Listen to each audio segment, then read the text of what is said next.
Hi guys, my name is Nagendra. Today we will discuss relation and function miscellaneous exercise class 12. तो guys इस question number 16 पे हमें क्या दिया हुआ है कि लेट ए सेट दिया हुआ है 1,2,3 then the number of relation containing 1,2 and 1,3 element contain किए हुए हैं तो which are reflexive symmetric but not transitive, जो कि ट्रांजिटिव नहीं है।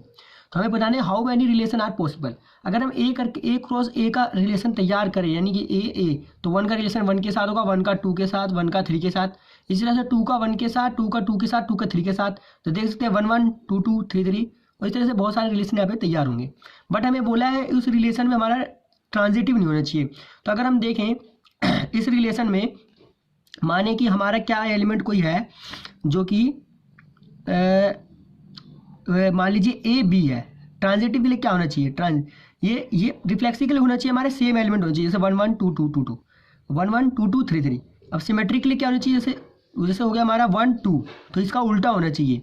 2 1 है क्या इसमें कोई उल्टा, तो 2 1 तो 1 3 3 इसका उल्टा है क्या 3 1 तो 3 1 है, तो सिमेट्रिक हो गया। अब ट्रांजिटिव के लिए क्या होना चाहिए, मान लीजिए इसमें कहीं हमारा कोई एलिमेंट है, वो एलिमेंट कुछ इस टाइप से है, ए और बी है इसमें, ठीक है। तो इसका उल्टा क्या होना चाहिए, सॉरी उल्टा नहीं होना चाहिए, ए और बी है तो हमारा एक एलिमेंट होगा बी सी और इसका रिलेशन इसके साथ होगा ए, यानी ए और सी के साथ, ए सी भी होना चाहिए। यानी इसमें हमने कोई एलिमेंट लिया 2 1, ठीक है, 2 और 1 कोई एलिमेंट लिया, ये हो गया ए और बी, ठीक है। अब हम क्या लेंगे बी और सी, तो ये हो गया हमारा बी और सी। अब कहीं हमारा ए और सी है यानी 2 और 3, अगर हम इसमें देखें ए बी, ठीक है गाइस, ए और बी है, ठीक है, ए और बी है तो इसमें हम देखेंगे कि बी और सी है यानी 1 और ये बी और सी हो गया। तो यहाँ पे देखेंगे ट्रांजिटिव भी है रिलेशन, ठीक है।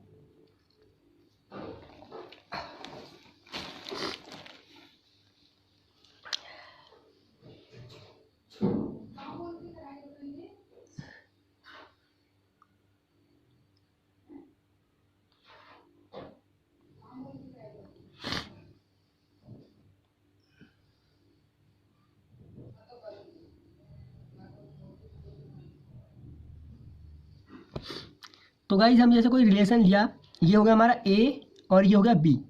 अब हम देखेंगे हमारा बी और सी, यानी बी हमारा ये हो गया बी और सी। अब देखेंगे कहीं ए और सी का रिलेशन है यानी 1 3 है क्या इसमें, कहीं 1 और 3, तो देखेंगे गाइज ये रहा 1 और 3।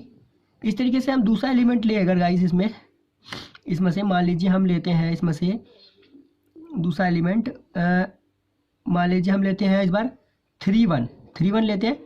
अब ये हो गया हमारा ए और बी, ये हो गया बी और सी। तो ए और सी का कोई रिलेशन है क्या इसमें, यानी किसका 3 और 2 का। तो गाइज देखेंगे 3 और 2 का, ये हो गया ए और बी, सॉरी गाइज ए और बी हो गया, यहाँ पे हो गया बी और सी।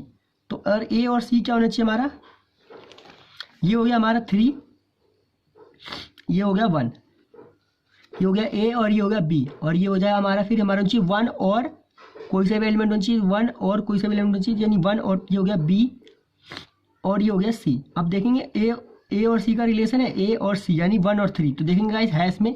तो गाइस हम ये कह सकते हैं ये रिलेशन जो है ट्रांजिटिव भी है, ठीक है। तो इसमें हमें यही चीज़ बतानी थी और कुछ नहीं।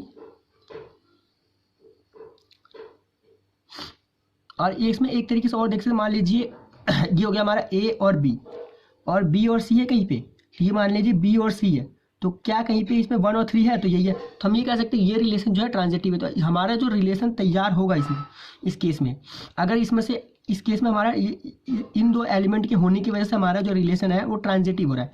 अगर इनको हम नेगलेक्ट कर दें तो गाइस हमारे पास जो रिलेशन तैयार होगा वो इसका होगा, जो कि हमारा क्या होगा, वो होगा हमारा रिफ्लेक्सिव और सिमेट्रिक, पर ट्रांजिटिव नहीं होगा। तो कितने नंबर ऑफ रिलेशन ऐसे पॉसिबल होंगे, सिर्फ एक। तो गाइस इसका जो आंसर होगा वो क्या होगा 1।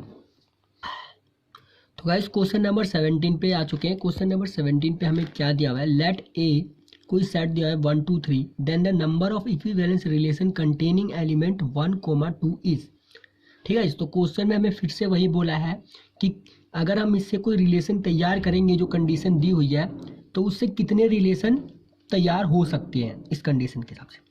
तो अगर मैं इस कंडीशन के हिसाब से अगर मैं कार्टेशियन प्रोडक्ट करूँ तो बहुत सारे रिलेशन आएंगे, पर वो ना करके मुझे इक्विवेलेंस रिलेशन तैयार करना है।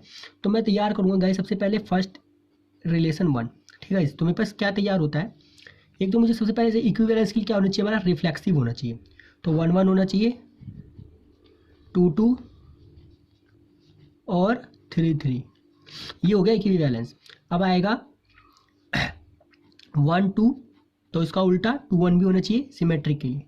अब गाइज अब ये चेक करेंगे क्या गाइज ये रिलेशन हमारा इक्विवेलेंस रिलेशन है, क्योंकि इक्विवेलेंस के लिए क्या होना चाहिए, उसमें ट्रांजिटिव भी होना चाहिए सिमेट्रिक के साथ साथ।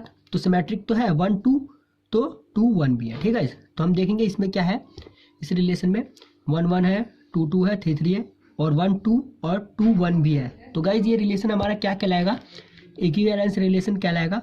अब ट्रांजिटिव के लिए क्या होगा, ट्रांजिटिव फॉर ट्रांजिटिव,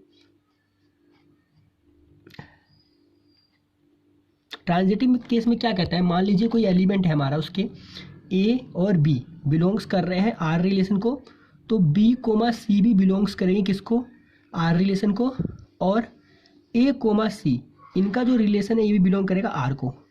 तो देख सकते हैं इसका और इसका रिलेशन बिलोंग कर रहा है किसको, आर को। तो हम देखेंगे मानेंगे ए और बी बिलोंग कर रहे हैं रिलेशन 1 को, और 2 और 1, ठीक है। ए और बी और सी इसको मानेंगे, तो क्या इसमें कहीं 1 1 भी आ रहा है क्या, तो देखेंगे 1 1 आ रहा है। तो गाइस ये रिलेशन क्या कहलाएगा, हमारा इक्विवेलेंस रिलेशन। एक तो ये हो गया। अब इस तरीके से गाइस हम इसमें क्या कर सकते हैं, इस तरीके से इस रिलेशन को हम तैयार कर सकते हैं। तो ये हमारे पास रिलेशन तैयार हो गया 1 1,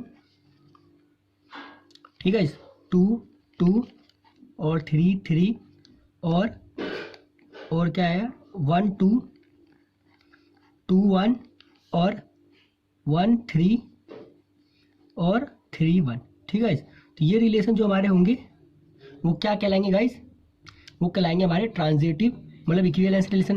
अब R2 के लिए अगर मैं तैयार करूँ तो गाइस R2 में अगर मैं कार्टेशियन प्रोडक्ट कर दूँ तो सारे ही एलिमेंट आ जाएंगे। तो उस केस में क्या हो जाएगा, मेरे पास ये हो जाएगा एक तो, ठीक है, 2 2 1 1 3 3, इसके बाद आएगा 1 2, ठीक है, 1 3 और 1 2 1 3, और आएगा 2 1 और 2 3, ठीक है, और 2 2 है ऑलरेडी, 2 3, इसके बाद 3 1 और 3 2, ठीक है। तो ये हो गए हमारे पास कितने, इस तरह से कितने नंबर ऑफ रिलेशन तैयार हुए, 1 और 2। तो हम ये कह सकते हैं इसके जो आंसर होगा वो क्या होगा, हमारा बी। तो गाइस बस इस क्वेश्चन में यही बताना था कितने नंबर ऑफ रिलेशन पॉसिबल है। तो देखेंगे 2 रिलेशन पॉसिबल है, ठीक है। तो गाइस इसमें बस